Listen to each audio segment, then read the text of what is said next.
আন্দোলন দমন করতে গিয়ে ইতিহাসে বর্বরতার এক কুখ্যাত উদাহরণ গড়েছিলেন তৎকালীন প্রধানমন্ত্রী শেখ হাসিনা। বিক্ষোভকারীদের দমনে তিনি শুধু দমন পীড়নের নির্দেশই দেননি, তার নেতৃত্বেই চালানো হয় গণগ্রেফতার, গুম এবং পরিকল্পিত হত্যাকাণ্ড। নিরস্ত্র শান্তিপূর্ণ শিক্ষার্থীদের লক্ষ্য করে আইনশৃঙ্খলা রক্ষাকারী বাহিনী যে নির্বিচারে গুলি চালায়, তার পেছনেও ছিল সরাসরি শেখ হাসিনার নির্দেশ। সর্বোচ্চ আদালতের রায় আসা পর্যন্ত ধৈর্য ধরে অপেক্ষা করার জন্য আমি সকলকে বিশেষভাবে অনুরোধ জানাচ্ছি। ৩৬ দিনের এই আন্দোলনে মাসজুড়ে দেশের বিভিন্ন প্রান্তে দলীয় সন্ত্রাসী ও নিরাপত্তা বাহিনী দিয়ে চলে নিপীড়ন ও হত্যাযজ্ঞ। যে কোনো মূল্যে ক্ষমতা ধরে রাখার প্রবণতা আর দাম্ভিকতায় মনুষ্যত্ব বিসর্জন দিয়েই এমন হত্যাযজ্ঞের নির্দেশ দিয়েছিলেন শেখ হাসিনা। এমনটাই প্রমাণ করেছে ব্রিটিশ সংবাদ মাধ্যম বিবিসির অনুসন্ধানী ইউনিট বিবিসি আই ইনভেস্টিগেশন। প্রতিবেদনে ফাঁস হওয়া একটি ফোন আলাপে শেখ হাসিনাকে স্পষ্টভাবে বলতে শোনা যায়, যেখানেই ওদের পাওয়া যাবে গুলি করা হবে, প্রয়োজনে প্রাণঘাতী অস্ত্র ব্যবহার করতে হবে।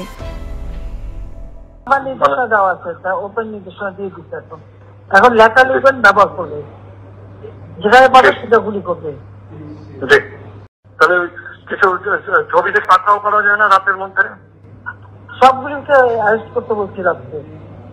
হ্যাঁ, পাকড়াও করলে না, ওটা বলা হয়েছে, ওটা র্যাব, জিএফআই সবাইকে বলা হয়েছে যে যেখান থেকে যে কটা পারবো ধরে ফেলবে, ওটা বলা হয়েছে। আর যেখানে গ্যাদারিং দেখবে সেখানে ওই উপর থেকে, এখন উপর থেকে পাচ্ছি, অলরেডি শুরু হচ্ছে কয়েকটা জায়গায়। মোহাম্মদপুর থানার দিকে মনে হয় যাচ্ছে একটা, থানার দিকে।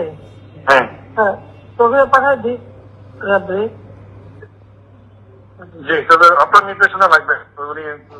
আমার নির্দেশনা দেওয়া আছে, ওপেন নির্দেশনা দিয়ে দিচ্ছে। এখন লেখা লিখবেন, ব্যবহার করবে, যেখানে পাবে সেটা গুলি করবে। এই অডিওটি ২০২৪ সালের 18 জুলাইয়ের। গণভবন থেকে অজ্ঞাত এক ঊর্ধ্বতন কর্মকর্তার সাথে শেখ হাসিনার ফোন আলাপের, যার সত্যতা নিশ্চিত করেছে ফরেনসিক বিশেষজ্ঞ দল, ইয়ারশট এবং বাংলাদেশের সিআইডি।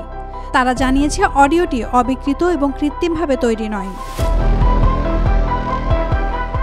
বিবিসির অনুসন্ধানে আরও উঠে এসেছে, যাত্রাবাড়ি থানার সামনের রাস্তায় সেনা ক্যাম্প সরে যাওয়ার পরপরই শুরু হয় নির্বিচারে গুলিবর্ষণ।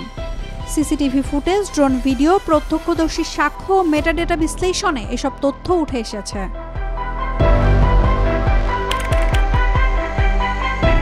৩০ মিনিট ধরে যাত্রাবাড়িতে চলে গুলি। মহাসড়কে পড়ে থাকতে দেখা গেছে একাধিক মৃতদেহ। আহতদের হাসপাতালে নিতে গিয়ে বাধার মুখেও পড়তে হয়েছে আন্দোলনকারীদের। বিবিসির হাতে থাকা নথি, হাসপাতাল রেকর্ড এবং পরিবারগুলোর সাক্ষাৎকার বলছে, সেদিন অন্তত 52 জন বিক্ষোভকারী এবং 6 জন পুলিশ নিহত হন। বর্তমানে শেখ হাসিনার বিরুদ্ধে আন্তর্জাতিক অপরাধ ট্রাইব্যুনালে গণহত্যা, মানবতার বিরুদ্ধে অপরাধ ও সহিংসতার নির্দেশ দেওয়ার অভিযোগে বিচার চলছে। তিনি ভারতে পালিয়ে রয়েছেন। জাতিসংঘ ও মানবাধিকার সংস্থাগুলো ভারত সরকারকে তার প্রত্যর্পণের অনুরোধ জানালেও এখনো কোনো উদ্যোগ নেওয়া হয়নি। এই অডিও এখন পর্যন্ত সবচেয়ে গুরুত্বপূর্ণ প্রমাণ যে তিনি সরকার বিরোধী বিক্ষোভকারীদের গুলি করার সরাসরি নির্দেশ দিয়েছিলেন। এতদিন হত্যার নির্দেশ নিয়ে নানা যুক্তিতর্ক ছিল নানা মহলে। আদালতে বলার চেষ্টা করা হয়েছিল প্রমাণের অভাব। তবে এখন বিচার কাজ সহজ হবে বলে মনে করছেন সংশ্লিষ্টরা। Naomi Nasrin, Daily Sun. For more updates, follow us on Facebook.